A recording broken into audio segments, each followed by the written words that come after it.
Vienna, 1974, neutral ground, a crossroads where spies of the East and West exchanged smiles before slipping a knife into each other's backs.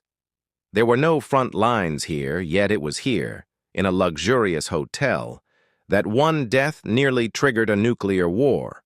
This is the story of a man who knew too much, and of a poison that could not be detected. Vienna in the 1970s was called the Cradle of Espionage. In the legendary Café Central, CIA and KGB agents could sit at neighboring tables, reading the same newspapers. In January 1974, Alexander Kovalyov arrived in the city, a rising star of Soviet diplomacy and a man with access to the USSR's nuclear secrets. But Kovalyov had a secret. He was a double agent. Under the code name Operation Cradle, Western intelligence services were preparing his defection. He was to hand over documents that could have changed the course of history. But 3 hours before his meeting with the Americans, Kovalyov was found dead in his room at the Hotel Imperial. He was sitting at breakfast, slumped forward, eyes open. No signs of a struggle, no visible wounds. The official conclusion was a heart attack. The Soviet delegation acted swiftly, attempting to remove the body immediately without an autopsy. But standing in their way was Detective Karl Weisberg, an old-school, stubborn police officer who had seen far too many accidental deaths of young diplomats.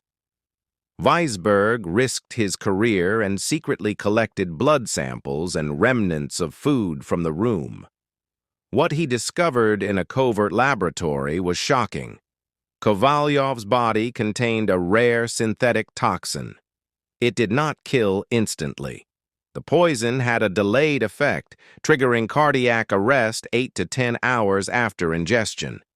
It was the perfect weapon of the intelligence services. Weisberg's shadow investigation through Vienna led him to a chilling truth. The day before his death, Kovalyov had dined with his closest friend, a KGB officer responsible for the delegation's security. It was during that friendly dinner, over a glass of wine, that the sentence was signed. The KGB had learned of the betrayal, but they could not afford a public execution. They needed a quiet death, one that would not derail the critically important nuclear negotiations taking place in the neighboring hall. The resolution of the case was brutally cynical. Weisberg gathered all the evidence, but high politics had no need for the truth. Fearing a breach of neutrality, the Austrian government ordered the detective's report destroyed. Kovalyov's murder was forever archived as a natural death. He became just another bargaining chip, while Weisberg kept a single photograph in his safe for the rest of his life. The face of a man whose death preserved peace, but killed justice. Today, Vienna is just as calm as it was then. But behind the gilded facades of its hotels still wander the shadows of those whose names were erased from history so the world could sleep peacefully. Was this the price of peace, or simply another act in the theater of spies? The choice is yours.